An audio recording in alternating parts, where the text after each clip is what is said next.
All right, we're here with the legend, Jon Anik. Jon, at the Hall of Fame, you've been doing a lot of these. Some really good nominees going in here tonight. We got obviously the fight with Robbie Lawler. What are you looking forward to the most with the Hall of Fame tonight?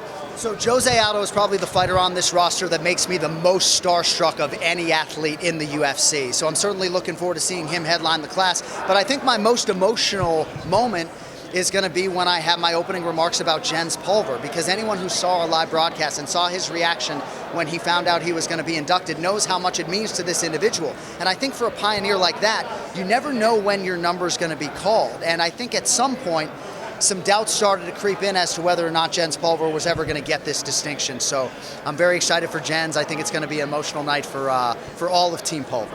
And your reaction to the GSP announcement tonight, I think I'm Canadian, I'm ecstatic to see him back in this Invitational. I saw him backstage. I said, I'm actually more excited to hear you on a microphone than to watch you compete. And I say that somewhat tongue-in-cheek, but George St-Pierre has so much to offer this sport, whether it's on a microphone or competing as a grappler. Like when he does a Q&A, it's amazing just how much I can extract from even his shortest answers. So I'm excited to see him commentate. I'm excited to see who they choose for him as an opponent. But the more George St-Pierre, the better, and having him back in the fold is just great. It should be Khabib, right? I mean, that makes sense for George to come back and do a grappling match with him. Yeah, I think that makes a lot of sense. We'll see if Khabib has the appetite for that. But and just last one for me, did you get your chair fixed? So my mother, she's trying to fix this chair. I never thought my mother was starting to show signs of being older until she was like hell-bent on fixing the chair that I broke. The chair's broken, it's in the garage, and if I need to buy my mom a full set of 8 dining room chairs, then that's what I'll do. Jon Anik, someone who's really made a burst on the scene. Laura Sanko finally calling UFC events. Obviously, you're one of those guys really anchored in that chair. Can you talk about what it would be like to see her, not just fight nights, but possibly soon a pay-per-view on the microphone? It would be amazing. She's added so much to our broadcast team, particularly when it comes to her jiu-jitsu analytics, right? For me, as a guy who never wants to put on a gi again, right, the most valuable thing for me to have in a booth is a jiu-jitsu expert. And I think already she is one of our elite, best grappling analysts just in terms of her ability to simplify what is inherently complicated and break down everything that's happening on the ground. So I think she's already added a lot, and you might see her next to me sooner than you think. About GSP and like we said about Khabib, everyone would love to see that as a dream matchup, perhaps just in the grappling. If that did happen, somewhere down the line, perhaps, how do you think that would ever go down? I think it would be competitive. I really do. I just wonder how Khabib would sort of handle the preparation. We know George St-Pierre's training 24/7, 365. I think it'd be interesting to see what weight class they would compete in, but I think it would be competitive. I don't know if either guy finishes the other, but I would pay to watch. If you had the week off from a UFC event, would you use it to go to Wimbledon or go to the US Open? So my bucket list sporting event is to go to Flushing and witness a US Open, right? Andre Agassi is one of my favorite athletes of all time, and I used to stay up late in Metro West Massachusetts watching all those US Open matches and just dreamed of being at Arthur Ashe Stadium. So with respect to the famed grass at Wimbledon, I got to get to a US Open before my dirt nap. Who's there? Who's of the big three?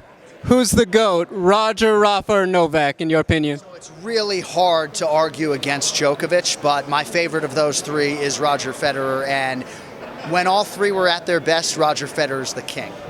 Some big fights going down this weekend. What are you most looking forward to seeing?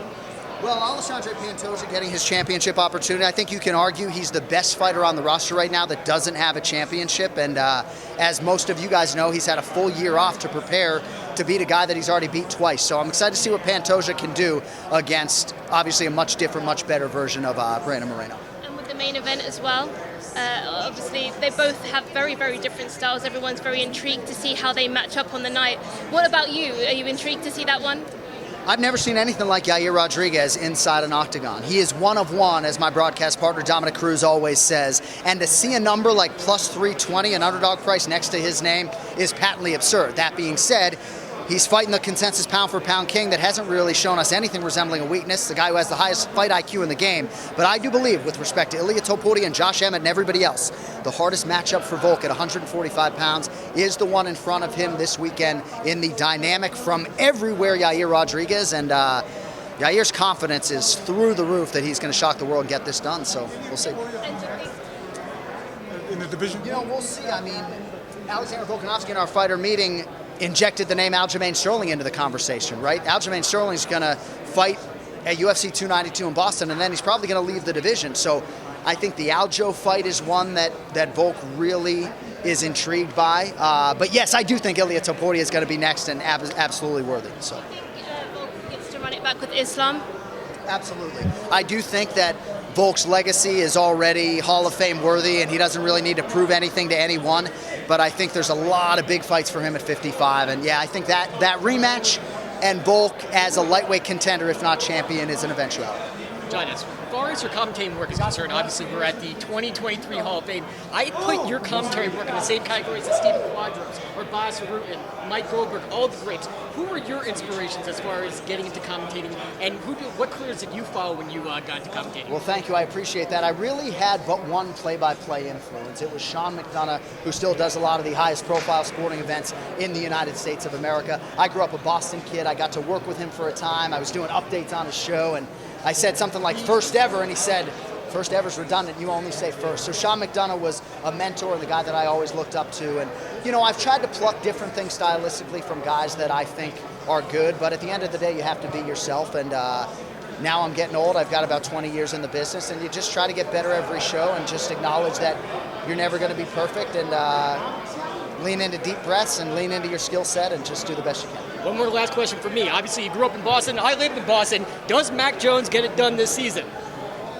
Oh my gosh. No, I don't see that at all. I honestly believe, with respect to Mac Jones, who's a great kid and I think a good leader, I think he's one of the five bottom quarterbacks in the league, man. I don't think he's the long-term answer whatsoever. And I know Malik Cunningham is being tried out as a wide receiver, but we're Team Malik. I'm hoping Malik gets a shot at some point in time. I'm not a Mac Jones believer. I just don't think he has the chops. Thoughts and prayers to the Patriots, the Red Sox. Go Bruins. Thank you, buddy. Thank you.